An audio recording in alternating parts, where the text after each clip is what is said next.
Good morning, students. I hope you all are safe and healthy. Students, as you know, we have completed our volume 1.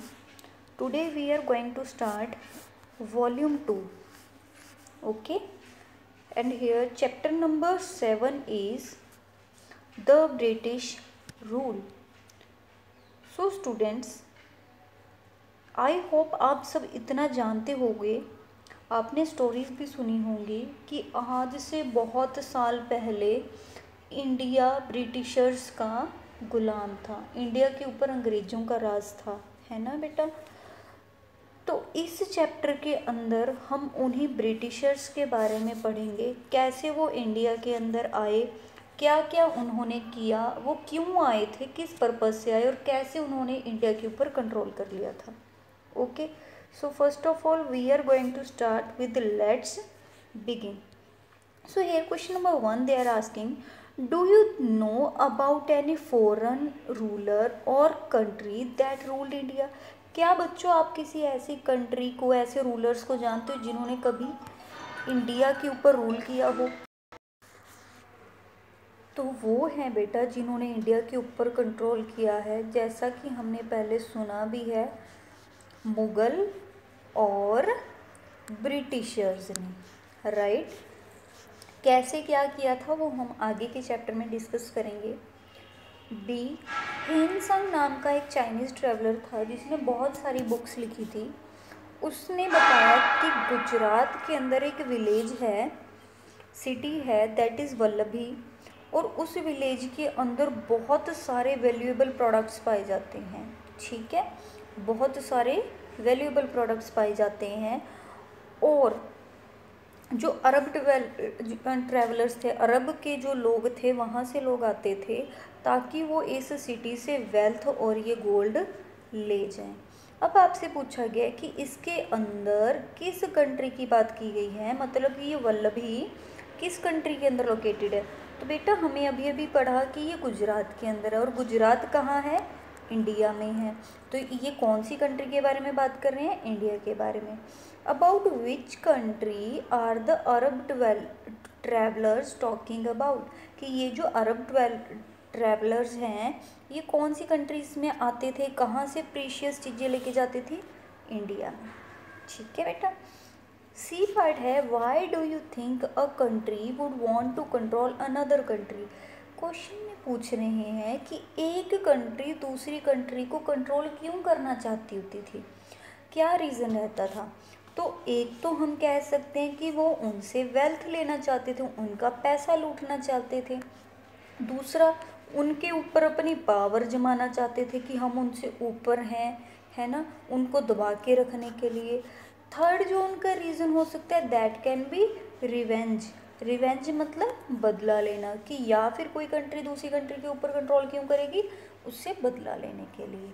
ठीक है, कि उसको पहले किसी country ने उसके ऊपर अटैक किया हो, फिर वो उसके ऊपर आकर क्या कर ले, रूल करने लग जाए कि भाई हमें अपना रिवेंज लेना है, बदला लेना है। ओके, सो स्टूडेंट्स हम अपना टॉपिक करना स्टार्ट करते हैं। चैप्टर नंबर 7 का फर्स्ट टॉपिक है arrival of the European traders, कि जो यूरोप के लोग थे वो इंडिया में कैसे आए।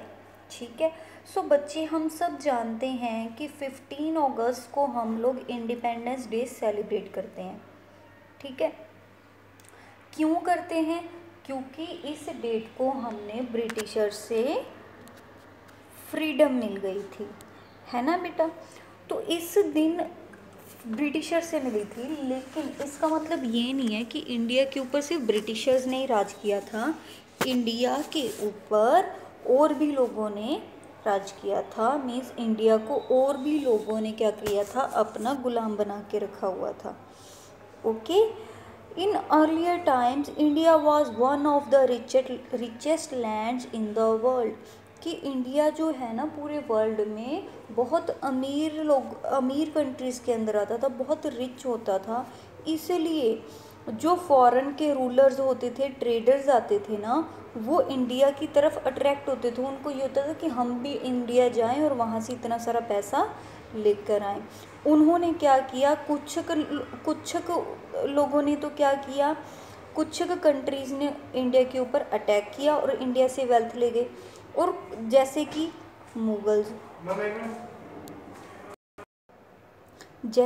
मुगल्स ने किया था, मुगल्स ने अटैक किया पैसा लूटने के लिए, ठीक है।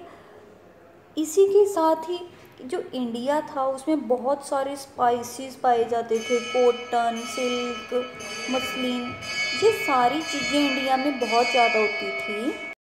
इस वजह से जो यूरोप के ट्रेडर्स थे, यूरोप के व्यापारी थे, उन्होंने सोचा कि हम इंडिया में जाएं, इंडिया से वो सामान खरीद लेंगे, बाय कर लेंगे।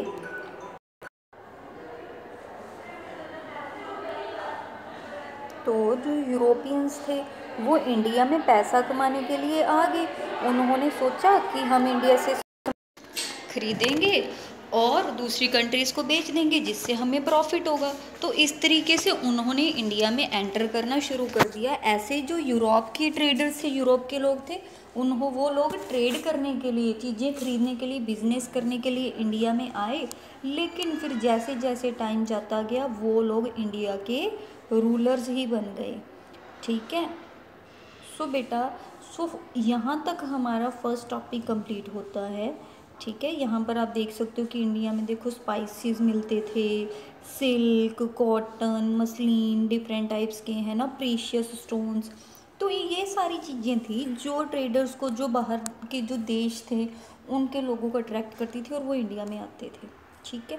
सो लेट्स ट्राई वन डिस्कस करते हैं। उसमें क्या पूछ रहे हैं, reasons why people came to India in early times, कि आपने रीजंस बताने हैं कि इंडिया के अंदर लोग क्यों आते थे, कि फॉरेन रूलर्स इंडिया के अंदर क्यों आए और फॉरेन के ट्रेडर्स इंडिया में क्यों आते थे। अब रूलर्स क्यों आते होंगे बेटा, या तो उनको ये होता था कि हम इंडिया के ऊपर अटैक करें और इंडिया की सारी वेल्थ खुद रख लें, या फिर उनको क्या होता था कि हमारा राज हो, पूरा रूल, हम रूल करें पूरे इंडिया के ऊपर, हमारा ही राज चले, हम जैसा चाहें वैसा ही हो। सेकेंड, जो फॉरेन ट्रेडर्स हैं वो क्यों आते थे, ताकि वो ट्रेड कर सके, वो बिजनेस कर सके, किस चीज़ का, स्पाइसेस का, कॉटन का, प्रीशियस स्टोन्स, तो इन चीज़ों का वो ट्रेड कर सके, बिजनेस कर सकें और फिर क्या करें, प्रॉफिट कमा सकें उससे, है ना। तो ये सारे रीजंस की वजह से फॉरेन ट्रेडर्स ने इंडिया के अंदर एंटर किया था, ठीक है। सो स्टूडेंट्स, यहाँ पर हमारे जो लेट्स ट्राई वन है वो कंप्लीट हो जाती है, ओके। सो स्टूडेंट्स, आपने ये टॉपिक अच्छे से रीड कर लेना है और लेट्स ट्राई वन को अपनी बुक में कंप्लीट कर लेना है और लर्न भी करना है, okay students. Take care, bye bye.